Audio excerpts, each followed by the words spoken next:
Valentine's day आपण कोणाबरोबर celebrate करतो की ज्या व्यक्तीवर आपण प्रेम करतो अशा व्यक्तीबरोबर आपण सेलिब्रेट करतो. पण सईचं तर तुझ्यावर प्रेमच नाही. ती सगळ्यांची खोटं बोलून लपून छपून मला भेटायला यायची की नाही. देवांश बाय द वे, ही जेव्हा माझ्या घरी आली होती तेव्हा घरी कोणी नव्हतं. आणि तुला तर माहिती आहे ना की एक पुरुष आणि एक स्त्री तेव्हा घरात कोणी नसताना एकत्र असतात तेव्हा काय काय आहे. का सई, का नाही सांगितलं मला की तो विक्रम तुम्हाला इतका त्रास देतोय? का लपवून ठेवलं माझ्यापासून? का खोटं बोललात माझ्याशी? का?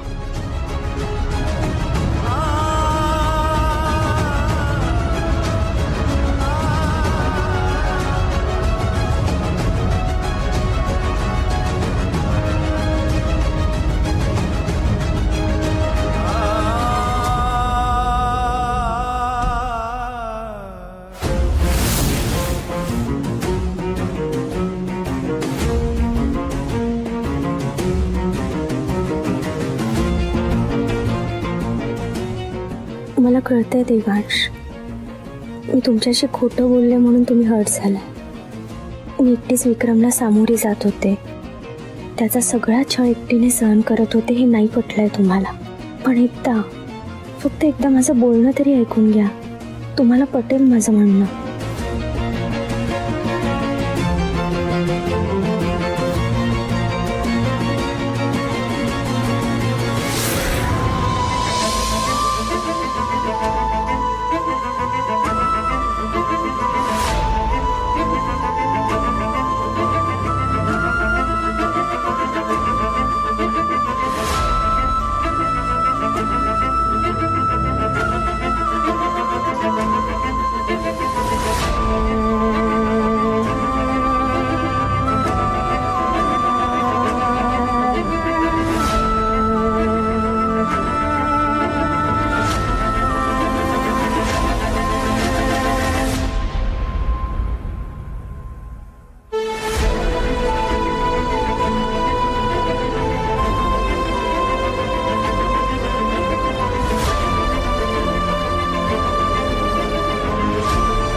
काय भिनसले दोघांचं देव जाणे बाई.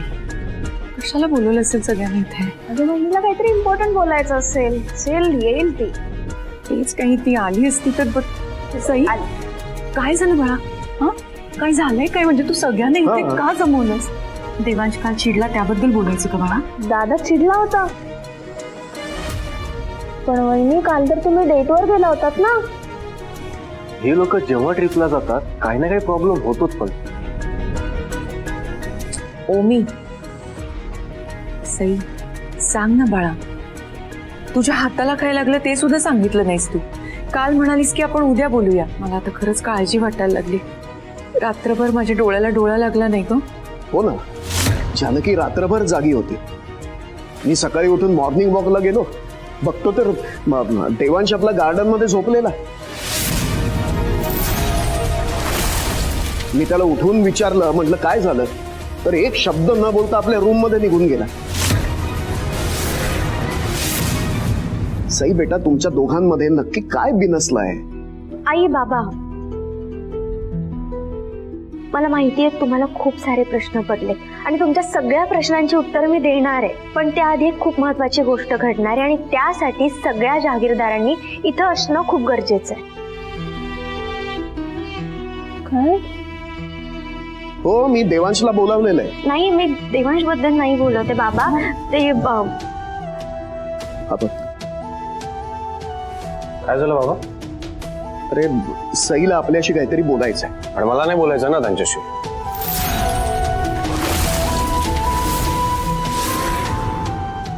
एनिवे, उशीर होतोय, मला ऑफिसला जायचंय. देवांश देवांश देवांश, मला माहितीये तुम्हाला माझा खूप राग आलाय, पण फक्त एकदा माझं म्हणणं तरी ऐकून घ्या.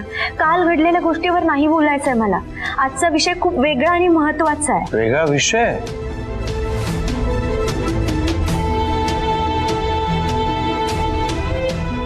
म्हणजे आणखी कुठला वेगळा धक्का देणार आहात का तुम्ही मला? नाही प्लीज, हा सई प्लीज. ऑलरेडी जे काही घडले ते डायजेस्ट झालं नाहीये मला, त्याचा खूप त्रास होतोय. आणखी काही नकोय मला. देवांश,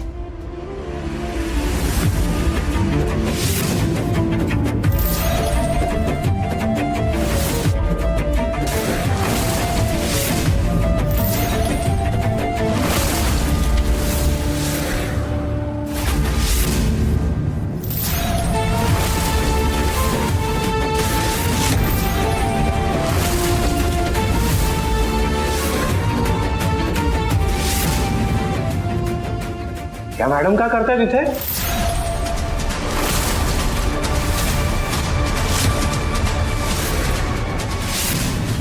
नाही, त्या दिवशी तुम्ही ऑफिसमध्ये आलात, कॉन्ट्रॅक्ट साईन केला, खूप उपकार झाले हो तुमचे. आणि थँक्यू पण म्हणालोय ना मी तुम्हाला.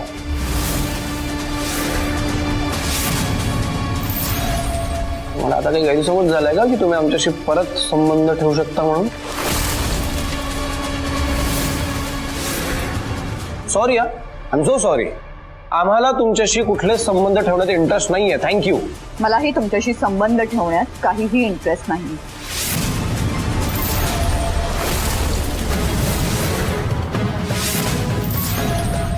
तुझ्याच मोबाईलवरून मला मेसेज आला होता म्हणून मी इथपर्यंत आले.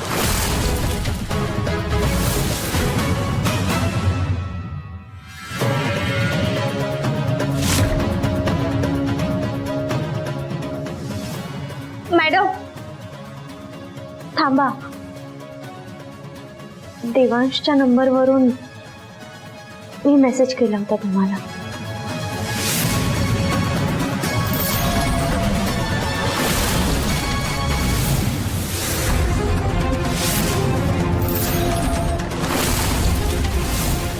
सिरियसली सई, तुम्ही काय आता ठरवलंय का सगळ्या गोष्टी माझ्या मनाविरुद्धच करायच्यात म्हणून? काल जे काही घडलं त्याच्यावरून मी ऑलरेडी चिडलो आणि आता काल काय घडले ते नीट आठवा. मला माहितीये तुम्ही आता खूप रागात आहात आणि म्हणून हे सगळं बोलतात, पण काल जे काही घडलंय त्यावरून हे सिद्ध होतंय की भैरवी मॅडम निर्दोष आहेत.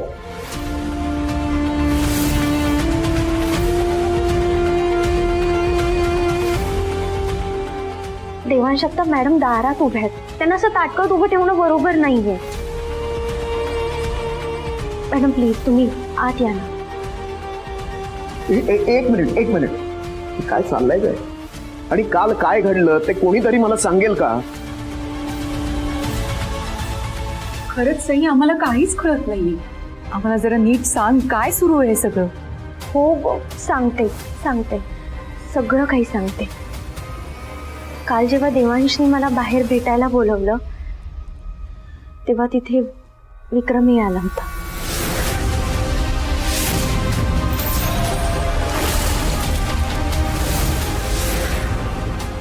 विक्रम? हो बाबा. विक्रमनेच देवांशवर हल्ला करण्याचा प्रयत्न केला होता.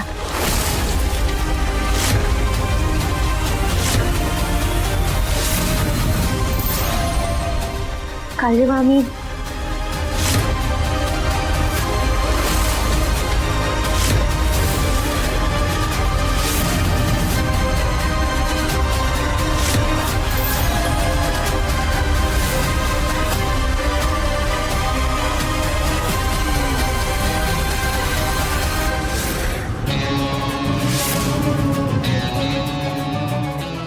देवांश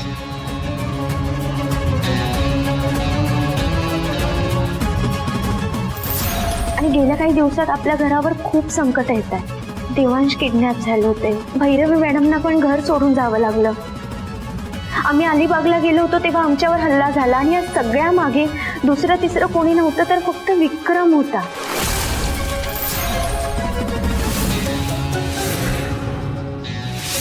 पण आपण मात्र फक्त भैरवी मॅडमना दोष देत राहील. त्यांना आपण त्यांची बाजू मांडायची संधीच दिली नाही. आणि जेव्हा मला कळलं की या सगळ्या मागे विक्रमचा हात आहे तेव्हा माझ्याकडे त्याच्या विरोधात एकही पुरावा नव्हता.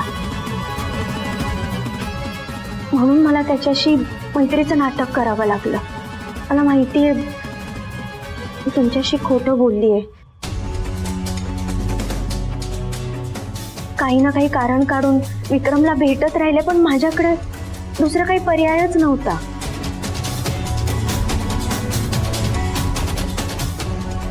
आणि जर थोडी जरी भणक त्याला लागली असती ना तर मला त्याच्या विरोधात एकही पुरावा गोळा करता आला नसता आणि त्याच्याकडून सत्य वधवून घेताच आलं नसतं.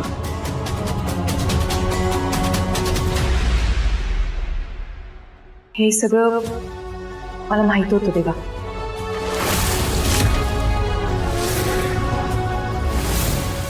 काय? ती जेव्हा जेव्हा त्या विक्रमला भेटायला जात असे तेव्हा मला सांगून जायची ती. म्हणजे तुला पण आधीपासूनच सगळं माहिती होतं? वाव, याचा अर्थ तुम्ही दोघींनी ठरवून माझ्यापासून हे सगळं लपवलंय. या सईचा ड्रामा संपतच नाहीये. एकतर स्वतःच मला इथे बोलावून घेतलं आणि आता दारात उभं केलंय. सतत मी किती महान आहे, फॅमिलीसाठी किती रिस्क घेते, त्याग करते, हेच दाखवून द्यायचं असतं हिला. आणि हे सगळे मूर्ख तिच्या म्हणण्यात येतात नेहमीप्रमाणे. नाही रे बाळा, अरे सई एकटी पडली होती म्हणून तिने मला विश्वासात घेतलं. अरे मला का नाही वाटलं तुम्हाला विश्वासात घ्यावं? मग का नाही वाटलं? देवांश तसं नाहीये. मी येऊ का? मला ना खूप महत्वाची काम आहे. एक मिनिट भैरवी मॅडम.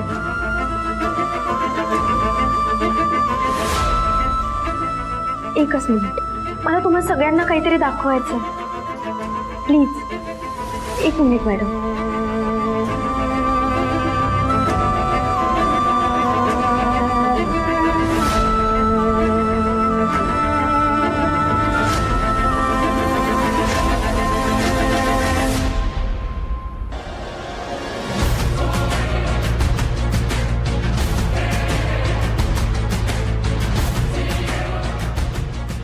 अगं सई, काय काय नाही केलं मी तुझ्यासाठी. काय काय नाही केलं सई तुझ्यासाठी. तुझ्यासाठी मी या देवांशला किडनॅप केलं. सई, तेव्हाच मी याला मारणार होतो पण तू मध्ये आलीस. अलिबागला सुद्धा मी याला संपवणार होतो.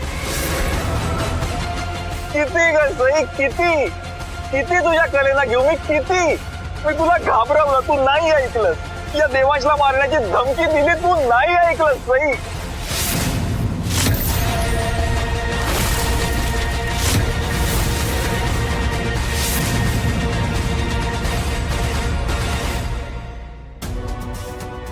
देवांश,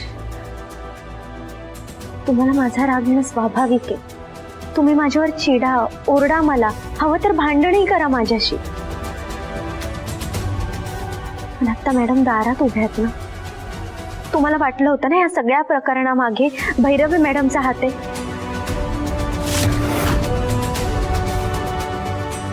पण आता त्या निर्दोष आहेत हे सिद्ध झालंय, मग तरी त्यांनी शिक्षा का भोगायची? विक्रम जे काही वागलाय त्यामुळे भैरवी मॅडमना घर सोडून जावं लागलं. आणि या सगळ्या प्रकरणात विक्रमचा जेवढा दोष आहे ना, त्यापेक्षा कितीतरी जास्त आपला दोष आहे. आपण चुकीचं वागलोय. कारण आपण काय केलं? आपण आपल्या माणसावर अविश्वास दाखवला. कुठलीही शहानिशा न करता आपण भैरवी मॅडमना दोषी ठरवून मोकळे झालो. आपलं खूप चुकलंय देवांश. आपण असं वागायला नको होतं. भैरवी मॅडमची काहीही चूक नसताना त्यांना हे घर सोडून जावं लागलं. तुमचा रोष पत्करावा लागला.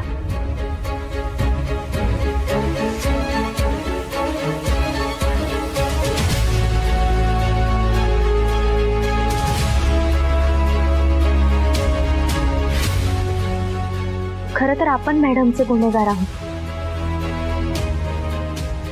आपल्याला सगळं सत्य कळल्यानंतरही आपण आपली चूक सुधारायला हवी ना.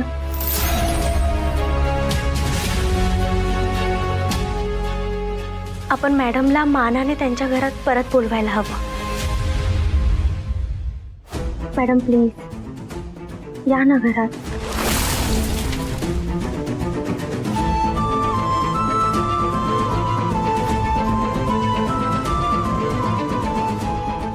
सई अगदी खरं बोलते. या घरासाठी, आपल्या कुटुंबासाठी तुम्ही आजपर्यंत खूप कष्ट खाल्ल्यात.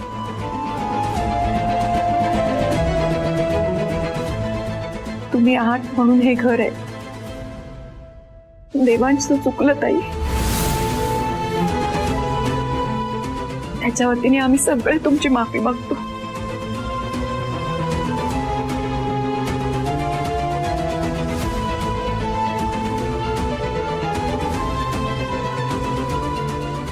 माझ्या हातून फार मोठी चूक झाली.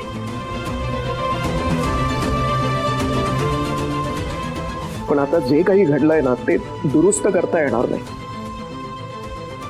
पण ही चूक सुधारण्याची एक संधी तरी मला दे. तुझ्यावर फार मोठा अन्याय झालाय Bhairavi. You really don't deserve this. तू प्लीज घरात ये. प्लीज घरात ये.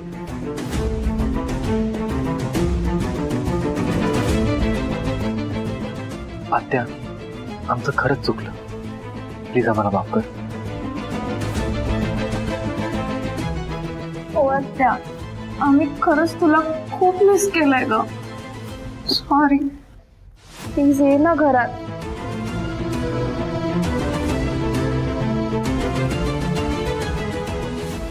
मॅडम, आईच्या पोटात खूप माया असते असं म्हणतात ना. ज्या काही चुका झाल्या असतील त्या सगळ्या माफ करा ना. सगळं विसरून जा आणि प्लीज या घरात या. थांब.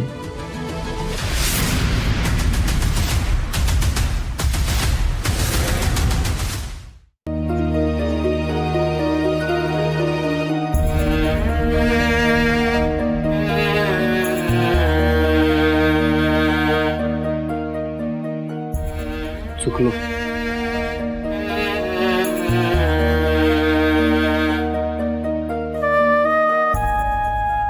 खूप चुकलो.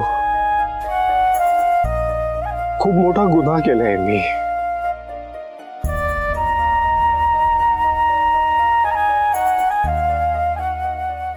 जे काही ऐकलं, जे काही बघितलं, त्याच्यावर बस विश्वास ठेवला फक्त.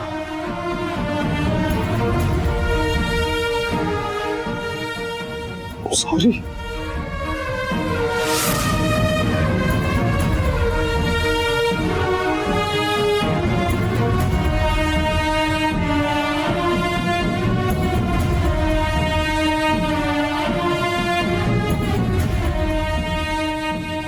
Thanks to Sai. त्यांनी मला माझी चूक लक्षात आणून दिली.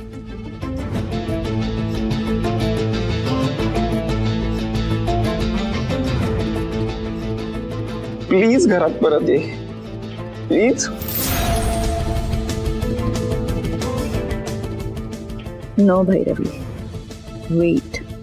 आत्ता जर तू निघून गेलीस ना, तर हे घर कायमचं त्या सईचं होऊन जाईल. तुला जर हे घर आणि देवांश परत हवा असेल तर आत्ता या घरात एंटर कर, योग्य वेळेची वाट बघ आणि मग या सईला तिची जागा दाखव. आत्ता बॅकफुटला जाण्यातच तुझा फायदा आहे. Just have patience.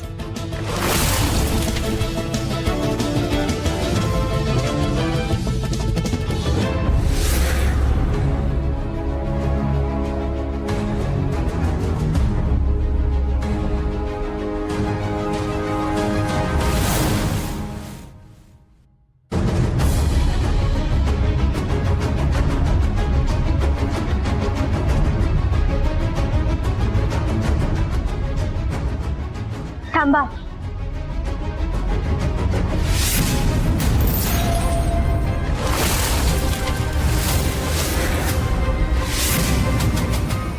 आज इतक्या दिवसांनी मॅडम परत घरी येत आहे. मग तुमचं स्वागत छान पद्धतीने झालंच पाहिजे ना.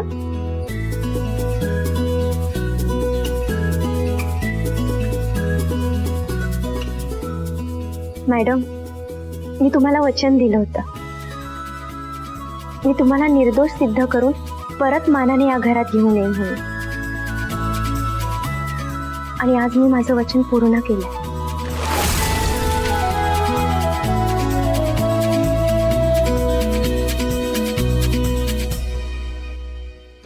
मी तुम्हाला असंच येऊ देणार नाहीये. आपण मॅडमचं खूप छान पद्धतीने स्वागत करूयात. हा, मी औक्षणाचं ताट घेऊन येते. हो हो, जा ना, लवकर घेऊन ये. आलेच. ताई, प्लीज ओवाळून घ्या ना. खरं तर आमच्या सगळ्यांच्याच मनात अपराधीपणाची भावना आहे.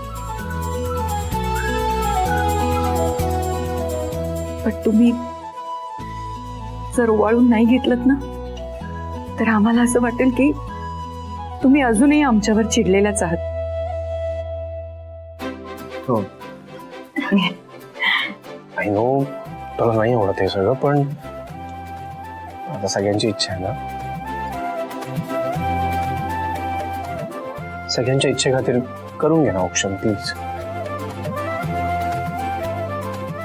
आई, या तुम्ही उभा. तूच ओवाळ बाळा. तुझ्यामुळेच आज ताई परत आल्या आहेत घरी.